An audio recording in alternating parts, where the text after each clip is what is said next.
Зголемен бројот на пожари во изминатиот месец. Од почетокот на годинава до сега тетовските пожарникари имале 60 на интервенции. Пред неколку дена локализираа и целосно ликвидираа пожар во работилница во Теарце, во која имало 3 автомобили, каде за среќа причината е само материјална штета.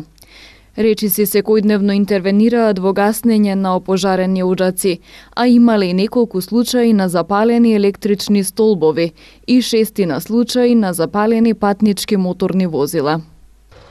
Заклучно со денешниот ден имаме 63 интервенции, значи тоа е една голема бројка која не загрижува нас како припадници на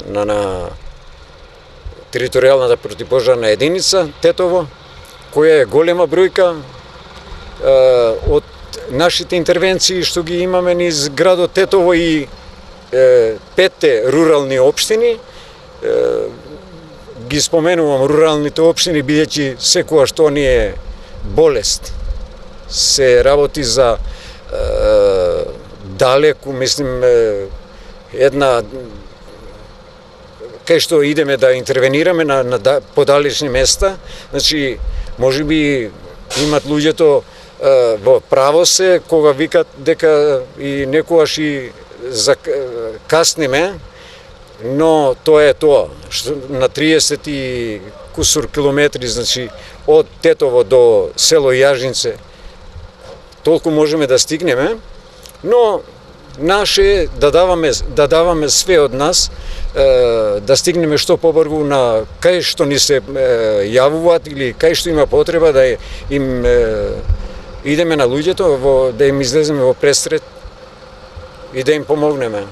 Минатата година тетовските пожарникари ја завршиле со околу 520 интервенции. Ќе им остане во лошо сеќавање, затоа што имаше човечки жртви. Во пожар загинаа 5 члена на едно семејство. 2018 година имавме околу 520 и нешто пожари, значи интервенции од наша страна,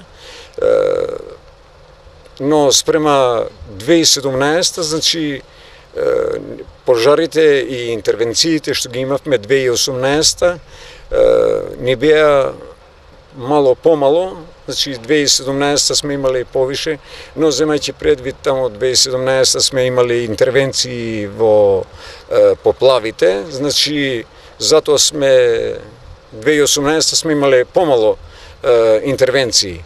Но што е битно и интересно да се кажува, 2018 година ние ќе ја запаметиме како територијална противпожарна единица Тетово, ќе ја запаметиме со една случка која ни се догоди во јануари на 25 2018, значи трагедија што ни се случи, изгубивме 5 наши сограѓани, значи со тоа ќе ја запаметиме 2018 година.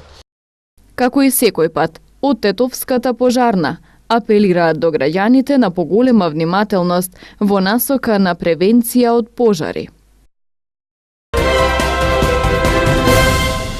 Поради проблеми во урбанизмот, но и расцепканото земјоделско земјиште на повеќе парцели, земјоделците недоволно ги искористуваат средствата од ИПАР 2 програмата. Пример за тоа е мерката 2 од ИПАР 2 програмата за основни средства за земјоделското стопанство. Во Тетовско, според Агенцијата за потик и развој на земјоделието, најверојатно околу 20 земјоделци ќе искористат оваа мерка, пред се поради урбанистичките планови кои не се регулирани во руралните општини, а во кои треба да се вметнати објектите каде се чува и одгледува стоката. Во ИПАР еден програмата која беше од 2007 до 2013 година, не се земаше целокупното земјоделско стопанство како основа, тогаш се земаше секторот за кој аплицира, ако е растително, овоштарство, житни култури. Сега, без разлика на кој сектор ќе поднесе барање земјоделецот или субјектот што ќе бара финансиска поддршка, во обзир се зема целото земјоделско стопанство. И сега се јавува проблемот во исполнувањето на одредени стандарди што треба да ги исполни едно земјско стопанство по однос на заштита на животната средина и благосостојба на животните и здравјето на луѓето и културите. Во тој дел, кај сточарството имаме голем проблем.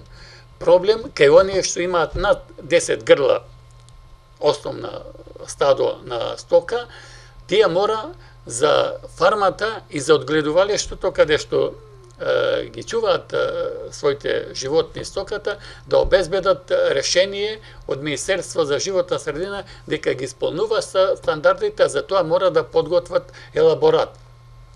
Елаборатите се изготвуваат од стручни лица кои што за тоа имаат наобразба и тие коштаат одредена сума на средства, иако и таа сума може да влезе во општите трошоци како повратно од ИПАРД средствата, но се јавува проблемот што кај нас во овој регион 90% може и повеќе таквите одгледувалишта ги немаат решено тие инфраструктурни проблеми по однос на складирањето и исправувањето со арското ѓубре, а тоа е еден од најголемите проблеми, поради тоа ѓубриво е еден од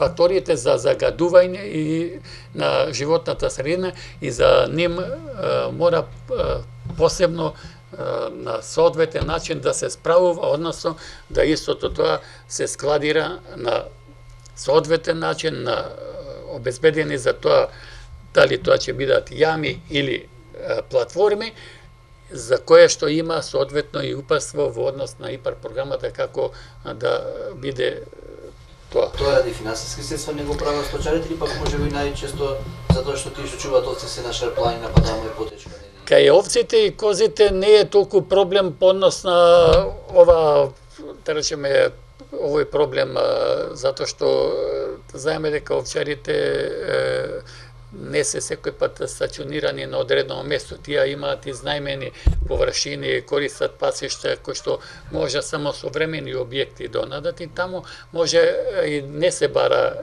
такво решение за исполнување, но има одредени стандарди кои што треба да ги исполнат по однос на сместување на овците. За една овца треба да речеме да има 1,4 метра квадратни покриен простор. Ѓубрето кај овците специфично нема она течност која што би можело да продира во, може да се собира во вречи, да се пакува и да се става на одредени платформи или пак палети.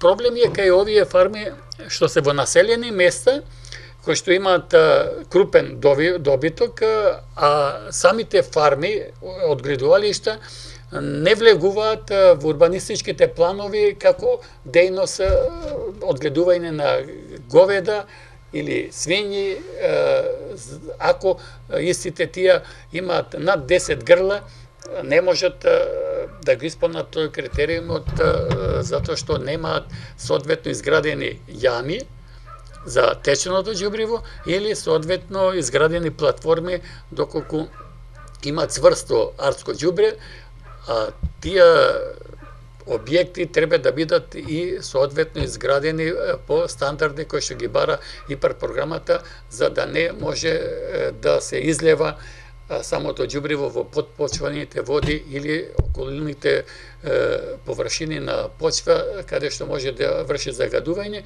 и тој простор мора да биде соодветно голем, оноку колку што има грла стока за најмалце за 6 месеци да може да се складира тоа ѓубриво.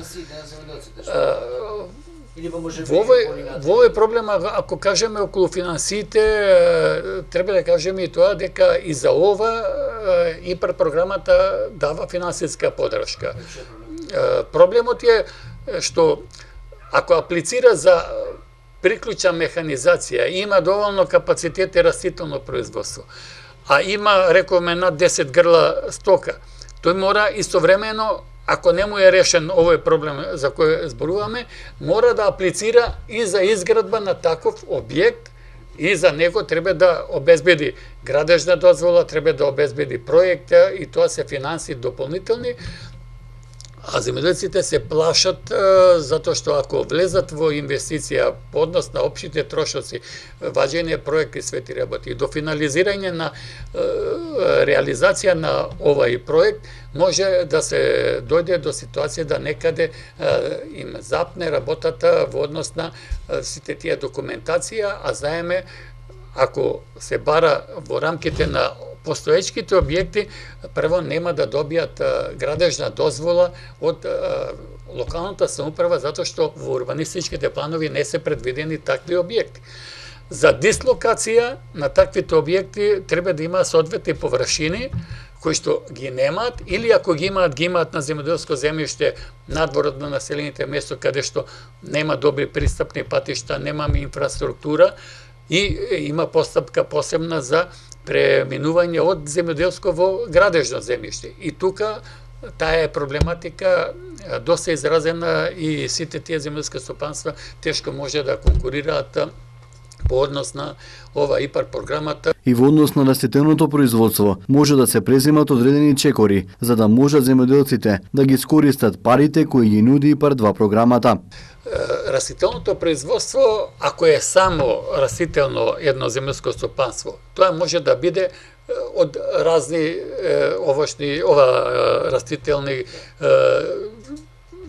житарици, може да има градинарство. Тоа може да биде мешано растително производство.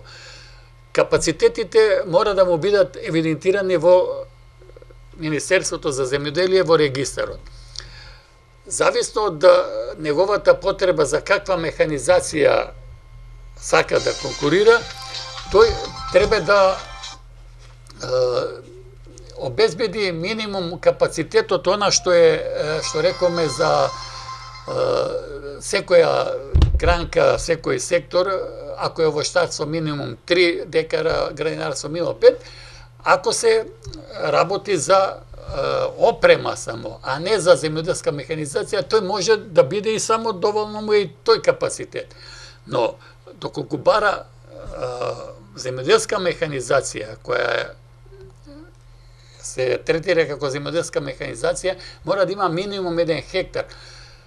Што значи, што поголема површина има, тој може да биде по-економски оправдан за да конкурира, затоа што во покрај основните капацитети се бара да има и економска оправданост на проектот. Односно, ако кажеме дека едно земјоделско стопанство сака да набави механизација за 2 милиона денара, примерно, или повеќе, а нема доволно капацитети преку неговото производство да обезбеди финанси, дека во наредните 10 години при реализирање нова инвестиција економски ќе ја поврати таа сума на средства, тој не може да ќе биде одбиен од страна на платежната агенција, затоа се иде врз основа на капацитетите што ги располага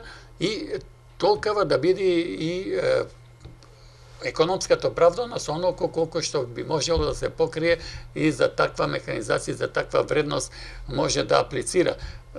Напоменувајќи дека во ИПАР програмата може да се аплицира од 3.000 евра во денарска противредност до 1.500.000 евра во денарска противредност, но тоа е сепак поврзано со неговите економски активности, колкава е големината на земјоделското стопанство.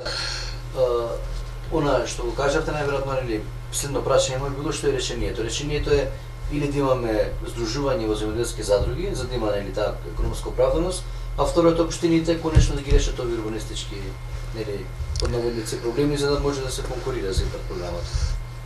Во ИПАР програмата не значи да мора да ги здружуваат, иако има предност тие кои што се здружени или во онако. Но во овој момент секое земјоделско стопанство спрема својот капацитет и толкова може да бара финансиска поддршка за одредени основни средства што му се потребни и неопходни за замена на старата или за доколку ја нема да ја обнови механизацијата или пак рековме и објекти да изгради или Она што му е неопходно зависи за каква структура на земјско стопанство се работи. За мерката 2 од ИПАР 2 програмата годинава ќе бидат доделени околу 12 милиони евра.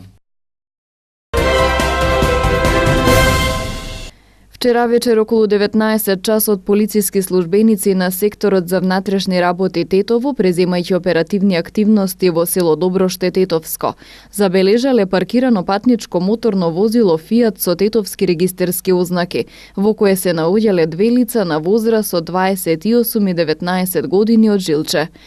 До возилото најпрво се доближило непознато лице, а веднаш потоа се дало во бегство и бегајќи фрлило 3 кесички со марихуана кои се пронајдени и подигнати за вештачење. Двете лица во возилото лишени се од слобода и задржани во полициската станица Тетово, а лишене од слобода и 54 годишникот Доброште, кој ги попречувал полициските службеници во вршење на дејствијата. По расчистување на случајот ќе бидат поднесени соодветни поднесоци, информираат од СВР Тетова.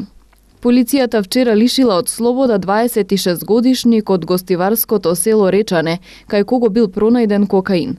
Во неговото возило Ауди А4 нешто подоцна пронајдени се и предмети за кои постои сомнение дека потекнуваат од извршени кражби. Тој е задржан во полициската станица Гостивар. Секторот за внатрешни работи Тетово расчисти 2 кражби, кои на 1 и 3 овој месец во возило на регионалниот пат Тетово Попова Шапка и во објект на улица Илинденска во Тетово ги извршиле исто толку малолетници. Осомничени дека се извршители на овие кражби се 17 годишник од Тетовско Озормиште и 15 годишник од Тетово. Двете лица се приведени во полициската станица Тетово, а од земените парични средства и предмети се пронајдени и вратени им се на собствениците. Се расчистува и документира случајот, пошто ќе следуваат соодветни поднесоци, информираат од тетовската полиција.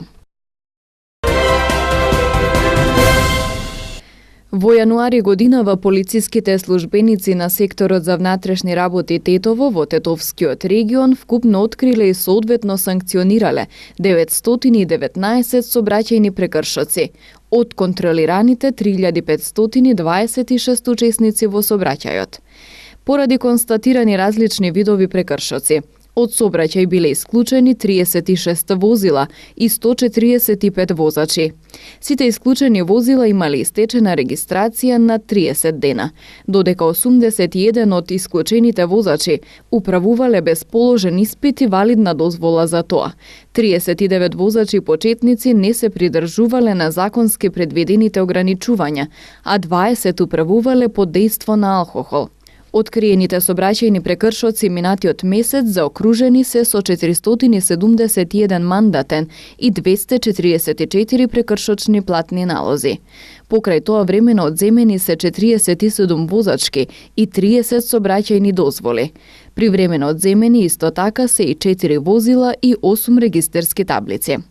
Во овој период изготвени се и 204 писмени предупредувања, за кои се предвидени парични глоби до 45 евра во денарска противредност, информираат од СВР Тетово.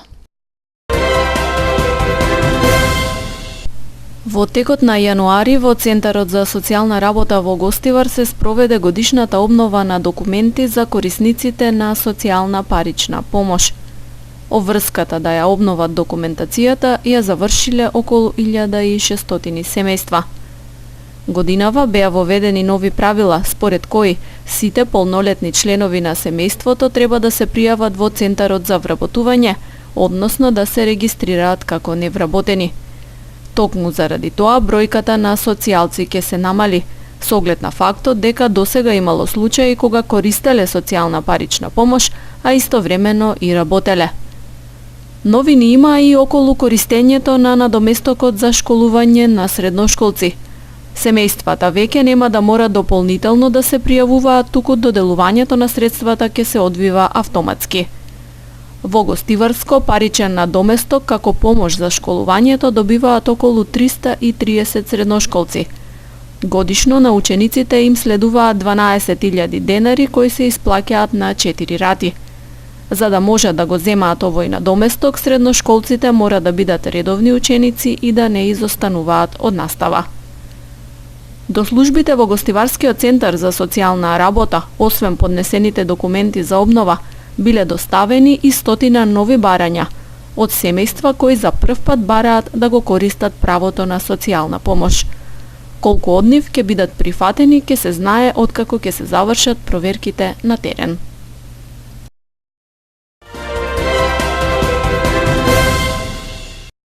Деветмин официјално влегуваат во трката за претседателски кандидат на ВМРО ДПМН на престојните избори. Партијата денеска ги соопшти имињата на лицата кои аплицирале на отворениот повик за претседателски кандидат. Комисијата утврди дека се поднесени 10 кандидатури, од кои една кандидатура е поднесена пороко за пријавување и отфрлена како ненавремено. Кандидатите кои ги исполниле условите се следните: Никита Шектуковски, доктор по математички науки и редовен професор на Природно-математичкиот факултет во Скопје, член на Институтот за математика. Ѓорги Манасков, машински инженер и председател на Стопанската комора за енергетика на Македонија.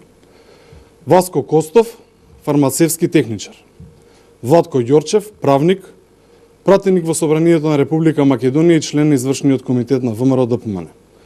Гордана Силјановска-Давчева, редовен професор на Правниот факултет Јустијан I во Скопје, член на Институтот за правни и политички науки, катедра за уставно право и политички систем. Илија Димовски, професор во пензија на Шумарски факултет при УКИМ во Скопје. Филип Петровски, доктор на политички науки и поранешен директор на Државниот архив на Република Македонија.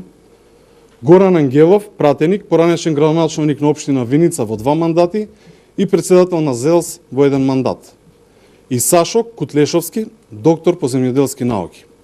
ВМРО ДПМН ќе им возможи на сите пријавени еднаков пристап до општинските комитети на партијата во период од 6 до 16 февруари, со цел презентација на нивната програма и визија за Македонија. Сите кандидати ќе имаат еднаков третман и еднакви можности да бидат избрани согласно принципите и демократијата. И владеачката СДСМ преку оглас ке го бара потенцијалниот кандидат за претседател на државата, што според нив ќе биде најдоброто решение. Отаму најавуваат дека денови веќе има одлука дали ќе има двојни избори, заедно со претседателските и предвремените парламентарни.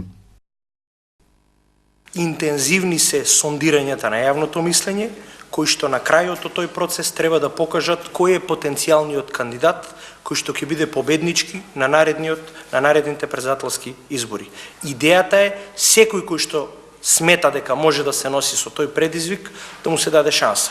И токму од тие причини Социјалдемократскиот сојуз нема да брза, туку тој процес ќе го верификува и ќе го официјализира на почетокот на месец март. Дали е време сега, имајќи ги во предвид реформите кои што следуваат во Република Македонија и процесите пред се во делот на почеток на преговори со Европската Унија, дали треба тие процеси да бидат стопирани со неколку месечно трошење на енергија во евентуални предвремени парламентарни избори. Ќе се измери добро и ќе се донеси најдобрата одлука.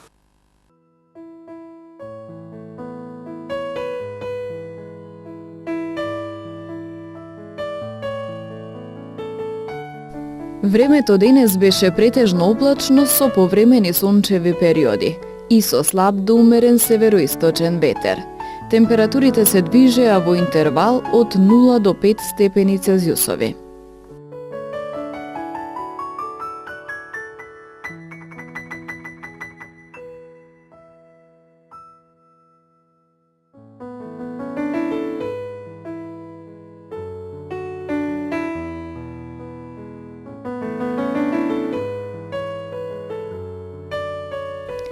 Утре не очекува облачно и постудено време со врнежи од дожд со слаб до умерен интензитет. На планините и на некои повисоки места врнежите ќе бидат од снег. Ќе дува умерен до засилен северен ветер, особено предпладне. Температурите ќе се движат во интервал од -2 до 0 степени Целзиусови.